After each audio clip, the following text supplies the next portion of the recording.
सलाम सामईन। 1780s में बर्तानिया का एक language expert William Jones India आया और वो ये देखकर हैरान रह गया कि नॉर्थ इंडिया में जो जबानें बोली जाती हैं जैसे कि संस्कृत, हिंदी, उर्दू, पंजाबी और बंगाली, इन जबानों में बेशुमार लफ्ज ऐसे हैं जो यूरोपीय जबानों और फारसी के अल्फाज से बहुत मिलते जुलते हैं। जैसे माँ बाप को संस्कृत जबान में मातृ पितृ कहते हैं, लैटिन जबान में माटर पीटर, ग्रीक में मेतर पातर, इटालियन और स्पेनिश में माद्रे पाद्रे, इंग्लिश में मदर फादर और फारसी और उर्दू में मादर पिदर। इसी तरह भाई को संस्कृत में भ्राता, इंग्लिश में ब्रदर और फारसी में ब्रादर कहते हैं। आग को संस्कृत में अग्नि और लैटिन में इग्निस कहते हैं और इंग्लिश का लफ्ज इग्निशन भी इसी से निकला है। ख्वाब को संस्कृत में स्वाप्ना और लिथुआनियन में सापनास कहते हैं। स्मोक को संस्कृत में धुआं और लिथुआनियन में धुमास कहते हैं। देवी को लैटिन में डीवा कहते हैं। दांत को लैटिन में डेंटिस्ट कहते हैं और इंग्लिश का लफ्ज डेंटिस्ट भी इसी से निकला है। संस्कृत और यूरोपियन लैंग्वेजेस की गिनती और ग्रामर में भी हैरानकुन मुशाबिहत पाई जाती है। इसी तरह की बहुत सी ऑब्जर्वेशंस की बुनियाद पर सर विलियम जोन्स ने यह नतीजा अखज़ किया कि संस्कृत जबान यूनानी और लातीनी जबानों के साथ इस कदर मिलती जुलती है कि ये मुशाबिहत महज इत्तेफाक का नतीजा हरगिज नहीं हो सकती। इस पॉइंट पर मजीद रिसर्च के बाद लैंग्वेज एक्सपर्ट्स ने जाना कि यूरोप और इंडिया की बहुत सी जबानें और पर्शियन लैंग्वेज, ये तमाम जबानें एक ही लैंग्वेज फैमिली से बिलोंग करती हैं जिन्हें इंडो यूरोपियन लैंग्वेजेस कहते हैं। इसका मतलब ये है कि ये तमाम जबानें दरअसल एक ही गुमशुदा जबान की औलादें हैं। इस गुमशुदा जबान को प्रोटो इंडो यूरोपियन या पाई लैंग्वेज का नाम दिया गया। मजीद तहकीक से पता चला कि पाई लैंग्वेज बोलने वाले लोग आज से करीबन 5000 साल पहले सेंट्रल एशिया के घास के मैदानों में रहते थे। इन लोगों को यमनाया कहा जाता है। इस जमाने में एग्रीकल्चर का फन दुनिया के बहुत से इलाकों में फैल चुका था और बाबुल और मिस्र और हिंदुस्तान के लोगों ने तो शहर भी बसाने शुरू कर दिए थे। लेकिन यमनाया लोग अभी भी खाना बदोश थे और एक जगह से दूसरी जगह मूव करते रहते थे। इन्हें खेती बाड़ी करना नहीं आती थी और अभी तक इनका असल बिजनेस मवेशी पालना ही था। लेकिन इसी काम ने इन्हें एक ऐसा एडवांटेज दिया कि वो शहरी तहजीबों से भी आगे बढ़ गए और उनकी जबान और नस्लें दुनिया भर में फैल गईं। वो इस तरह के भेड़ बकरियां पालते पालते इन लोगों ने घोड़ों को भी सुधारना शुरू कर दिया और घुड़सवारी का फन सीख लिया, जिसके बाद इन लोगों ने रथ यानी तांगे भी बना लिए। घोड़ों की स्पीड और पावर को अनलॉक करने के बाद यमनाया लोग न सिर्फ दूर दराज की ट्रैवलिंग के काबिल हो गए बल्कि जंग के मैदान में भी इन लोगों को एक वाज़े बरतरी हासिल हो गई। तकरीबन 4000 साल पहले यमनाया लोगों की एक शाख मगरिब की तरफ यूरोप की जानिब रवाना हुई, जहां वो मुख्तलिफ मुल्कों में सेटल होते गए और वक्त गुजरने के साथ उनकी जबानें Latin, Greek, Italian, German, French और इंग्लिश की सूरत में ढल गईं। यमनाया लोगों के ही कुछ और डिसेंडेंट्स मशरिक की जानिब रवाना हुए और ईरान और सब कॉन्टिनेंट में सेटल हो गए, जहां वक्त गुजरने के साथ उनकी जबानें फारसी और संस्कृत की शक्ल इख्तियार कर गईं। इन लोगों को आज हम आर्यंस कहते हैं। आर्यंस की इंडिया आमद के बारे में 1850s में ब्रिटिश स्कॉलर मैक्स मुलर ने अपना मशहूर लेकिन मुतनाज़ा नजरिया पेश किया, जिसे आर्यन इन्वेजन थ्योरी कहते हैं। ये थ्योरी हमें बताती है कि आर्यंस आज से कुछ 3500 साल पहले हिंदुस्तान पर हमलावर हुए। ये लोग रशिया, यूक्रेन और काजाकिस्तान के इलाकों से आए थे। आर्यन हमले के वक्त हिंदुस्तान में इंडस वैली सिविलाइजेशन का जमाना था और यहाँ ड्रेविडियन नस्ल के लोग आबाद थे। ड्रेविडियंस को शिकस्त देकर आर्यंस ने इंडस वैली सिविलाइजेशन के शहरों को तबाह कर दिया और इन शहरों में बसने वाले लोगों को इंडिया के साउथ की तरफ धकेल दिया।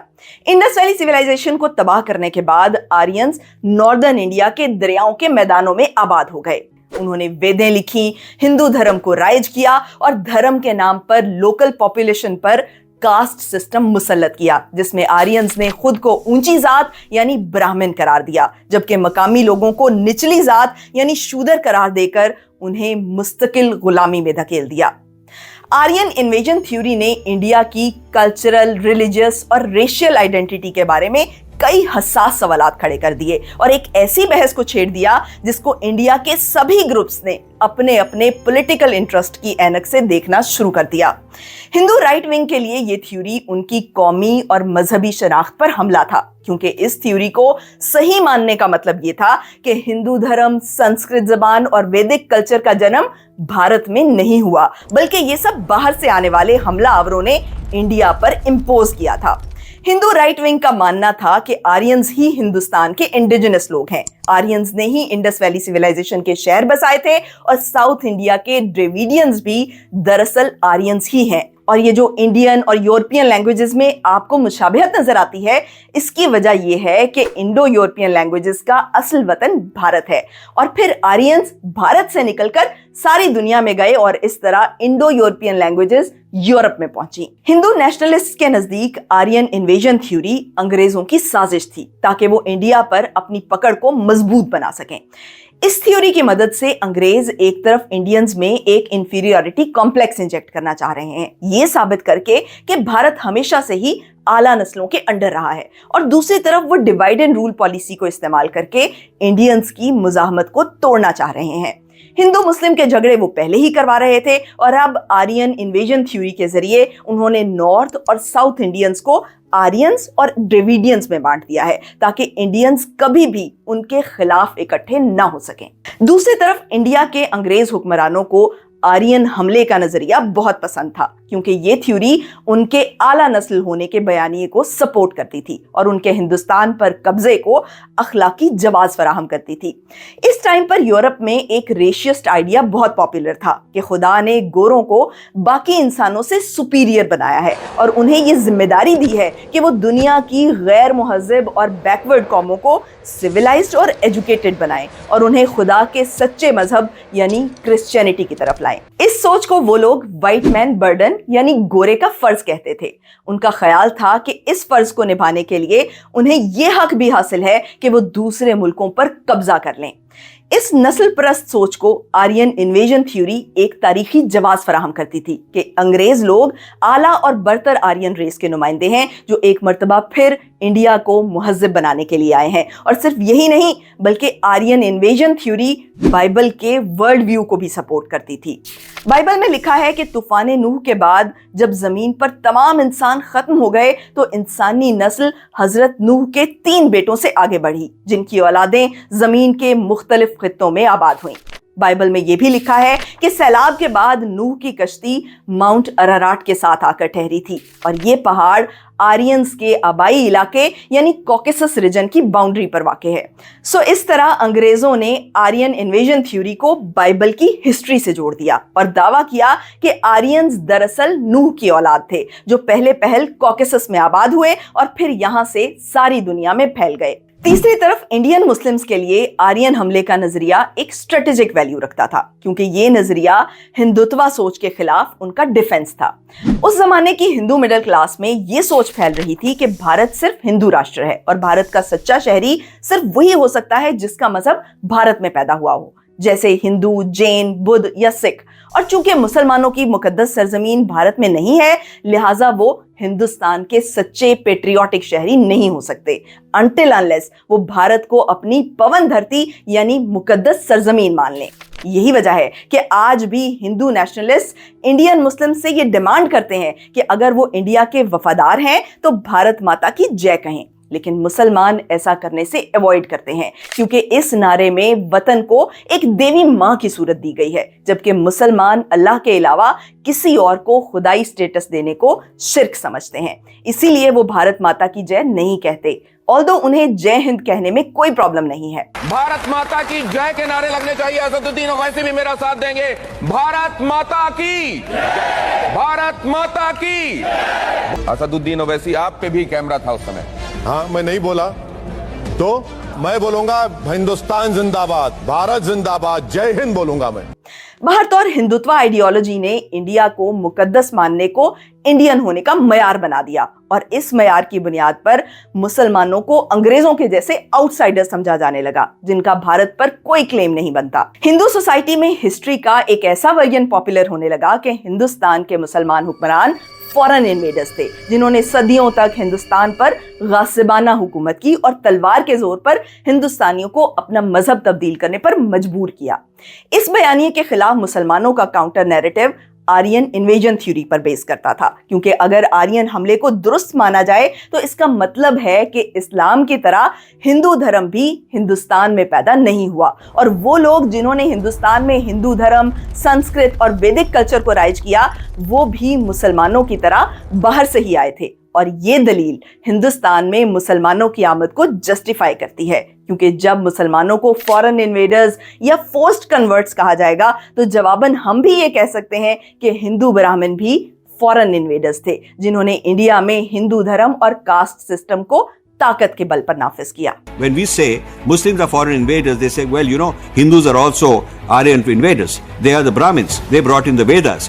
अब सवाल यह है कि इस तमाम कंट्रोवर्सी के बीच आर्यन इन्वेजन थ्योरी की साइंसी हकीकत क्या है? तो इसका जवाब यह है कि तहकीक से ये बात करीब करीब साबित हो चुकी है कि आर्यंस इंडिया के इंडिजिनस नहीं थे, बल्कि बाहर से आए थे। इसका एक प्रूफ तो नॉर्थ इंडिया की आर्याई जबानें हैं, जो यूरोपीय जबानों की तो करीबी रिश्तेदार हैं, लेकिन साउथ इंडिया की द्रविडियन जबानों से बिल्कुल मुख्तलिफ हैं। इंडिया के साउथ में बोली जाने वाली तमिल, तेलुगु, मलयालम और कन्नाडा जबानें द्रविडियन लैंग्वेज फैमिली से बिलोंग करती हैं। द्रविडियन जबानें सब कॉन्टिनेंट की मकामी और कदीम जबानें हैं, और इंडस वैली सिविलाइजेशन में जो जबान बोली जाती थी, ऑल्दो इस जबान को आज तक पढ़ा नहीं जा सका, लेकिन एक इनडायरेक्ट एविडेंस हमें यह बताता है कि इंडस वैली सिविलाइजेशन की जबान भी दरअसल एक द्रविडियन लैंग्वेज ही थी। वो इस तरह के इंडस वैली के ज़माने में जो दूसरी सिविलाइजेशंस एग्जिस्ट करती थीं, यानी बाबुल और मिस्र की तहजीबें, उनकी ज़बानों को पढ़ा जा चुका है।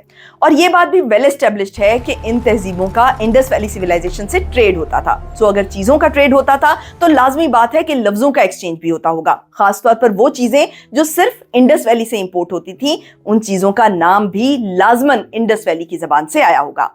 इस तरह की एक चीज़ हाथी दांत यानी आइवरी है। आर्कियोलॉजिकल और ज़ूलॉजिकल एविडेंस बताता है कि 2500 से 1500 बीसी तक वेस्ट एशिया में हाथी दांत की तमाम सप्लाई इंडस वैली सिविलाइजेशन से आती थी, और जाहिर है कि हाथी दांत के मटेरियल के साथ साथ हाथी और हाथी दांत का लफ्ज भी बाबुल में इंडस वैली सिविलाइजेशन से ही आया होगा। अब जो लफ्ज बाबुल में हाथी और हाथी दांत के लिए इस्तेमाल होते थे, उन्हीं से मिलते जुलते लफ्ज आज भी साउथ इंडिया की द्रविडियन जबानों में हाथी के लिए इस्तेमाल होते हैं, और इससे जाहिर होता है कि इंडस वैली सिविलाइजेशन की जबान एक एंसेस्ट्रल द्रविडियन लैंग्वेज थी। आज हम देखें तो इंडस वैली सिविलाइजेशन के इलाके में बोली जाने वाली तमाम जबानें, यानी उर्दू, सिंधी, पंजाबी, पश्तून और बलोची, ये तमाम जबानें इंडो यूरोपियन फैमिली से ताल्लुक रखती हैं। लेकिन इन तमाम जबानों के बीचों बीच आज भी एक द्रविडियन लैंग्वेज एग्जिस्ट करती है, जो कि साउथ इंडिया की द्रविडियन जबानों की रिश्तेदार है। ये जबान ब्राह्वी है, जो कि पाकिस्तानी बलोचिस्तान के कलात, खुजदार और मस्तोंग डिस्ट्रिक्ट में रहने वाले 22 लाख लोगों की मादरी जबान है।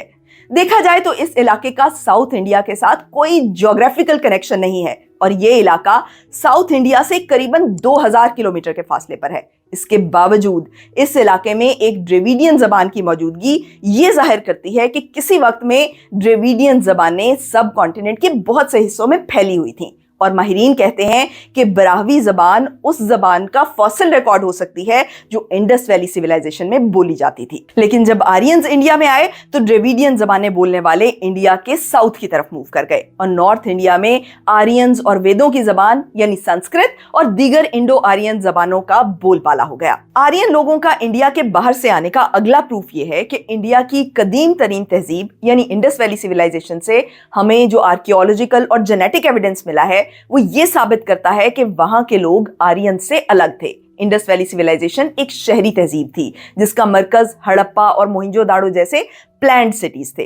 दूसरी तरफ ऋग्वेद में दिखाया गया आर्य समाज एक रूरल एग्रीकल्चरल सोसाइटी है, जिसमें शहरी जिंदगी के कोई आसार दिखाई नहीं देते। इसी तरह इंडस वैली सिविलाइजेशन में घोड़े और रथ का भी कोई निशान नहीं मिलता, जबकि वेदों में घोड़े और रथ का जिक्र जा बजा मौजूद है। फिर इंडस वैली के लोग अपने मुर्दों को दफनाते थे, जबकि आर्यंस मुर्दों को जलाते थे। और अगली बात ये कि अगर आर्यंस इंडस वैली के होते तो इन शहरों के वीरान होने के बावजूद इंडस वैली की जबान और स्क्रिप्ट को मरना नहीं चाहिए था, बल्कि आर्यंस के साथ ही दूसरी जगहों पर शिफ्ट हो जाना चाहिए था। जबकि हकीकत यह है कि इंडस वैली सिविलाइजेशन के खात्मे के साथ ही वहां की जबान और स्क्रिप्ट मुर्दा हो गए और वहां से मिलने वाली राइटिंग्स को आज तक पढ़ा नहीं जा सका। और सबसे अहम पॉइंट ये कि जब इंडस वैली सिविलाइजेशन से मिलने वाले स्केलेटन्स के डीएनए को स्टडी किया गया तो उसमें साइंटिस्ट को आर्यंस का जेनेटिक मार्कर नहीं मिला। पुराने जमाने में जबानें एक जगह से दूसरी जगह सिर्फ इंसानों के जरिए पहुंचती थी, यानी जहां जहां जबान का ट्रांसफर होता था वहां वहां लोगों का डीएनए भी पहुंचता था। सो अगर तमाम इंडो यूरोपियन जबानें एक ही जबान से निकली हैं तो इसका मतलब ये है कि आज वो तमाम लोग जो इंडो यूरोपियन जबानें बोलते हैं उनकी जबानों की तरह उनके जीन्स में भी कुछ ना कुछ कॉमन होना चाहिए। और हुआ भी ऐसे ही कि जब साइंसदानों ने मुख्तलिफ इलाकों और मुख्तलिफ जमानों के लोगों का डीएनए स्टडी किया तो उन्हें डीएनए के एक खास सीक्वेंस का पता चला जो कि इंडिया से लेकर स्कैंडिनेविया तक इंडो यूरोपियन जबानें बोलने वाले तमाम मुल्कों के लोगों में पाया गया। इस सीक्वेंस को वाई क्रोमोसोम हैप्लोग्रुप R1A कहते हैं। ये डीएनए सीक्वेंस आर्यंस का जेनेटिक मार्कर है, यानी हम कह सकते हैं कि जिन लोगों के डीएनए में वाई क्रोमोसोम हैप्लोग्रुप R1A का जेनेटिक सिग्नेचर मिलता है उनके आबाओ अजदाद आर्यंस थे। R1A का सबसे पुराना सबूत यूक्रेन में मिला है जो कि 5000 से 3000 कबल मसीह का है। R1A का जेनेटिक सिग्नेचर यमनाया लोगों के 5000 साल पुराने ढांचों के डीएनए में भी मौजूद पाया गया।